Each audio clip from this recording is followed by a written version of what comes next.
Hello hi friends, మొదటిసారిగా నా video చూస్తున్నట్లయితే నా ఛానల్ను సబ్స్క్రైబ్ చేసుకోండి ఫ్రెండ్స్.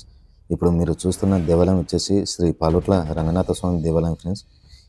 చాలా శక్తివంతమైన దేవాలయం ఫ్రెండ్స్. ఇక్కడ గుడి ఉందనే విషయం ఈ చుట్టుపక్కల గ్రామాల వారికి తప్పనిచ్చి ఇంకా వేరే వారికి ఎవరికి తెలియదు ఫ్రెండ్స్. చూడండి, చుట్టూ ఎక్కడ చూసినా కూడా కొండలే ఉన్నాయి. మధ్యలో ఈ దేవాలయం అనేది ఉంది ఫ్రెండ్స్.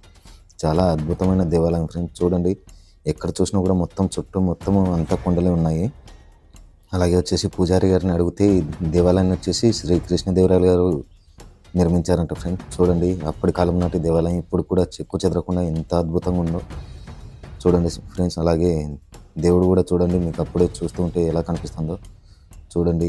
వెనక వైపు పాము పడగలుతూ ఉన్న అలాగే వచ్చేసి శ్రీ పాలుట్ల రంగనాథ స్వామి గారు కూడా పూల పంపు వలె ఎలా మనకు దర్శనమిస్తున్నారో చూడండి ఫ్రెండ్స్.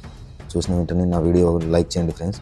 ఈ గుడికి చాలా ప్రాముఖ్యత ఉందని చెప్తున్నారు. అలాగే వచ్చేసి శ్రీ ముక్కోటి ఏకాదశి నాడు ఇక్కడ తిరునాళ జరగడం అనేది ఉంటుందంట ఫ్రెండ్స్. అలాగే వచ్చేసి తేరు కూడా లాగుతారంట. ఈయన చెప్పిన ప్రకారం అయితే ఎక్కువగా ఇక్కడికి బెంగళూరు వారు వస్తూ ఉంటారంట. ఎందుకంటే బెంగళూరు వారు ఎక్కువ ఈ పాలుట్ల రంగస్వామి వారిని దర్శించుకోవడానికి ఎక్కువగా వస్తూ ఉంటారంట. అలాగే మీరు కూడా ఎప్పుడైనా ఇక్కడికి రావాలనుకుంటే ఇంకా బేతంచెర్ల మండలం నుండి, బేతంచెర్ల గ్రామం నుండి రంగాపురం అనే గ్రామం వస్తుంది ఫ్రెండ్స్. రంగాపురం గ్రామం నుండి గూట్పల్లికి రావాలి. గూట్పల్లికి వచ్చిన తర్వాత మనకు 7-8 కిలోమీటర్ల దూరంలో ఈ గుడి ఉంది ఫ్రెండ్స్.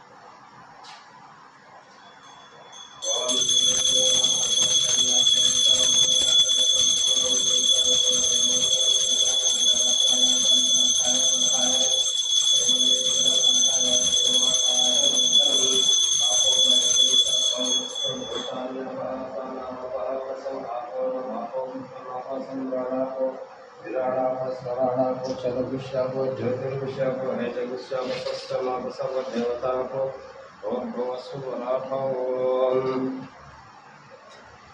ఇంకా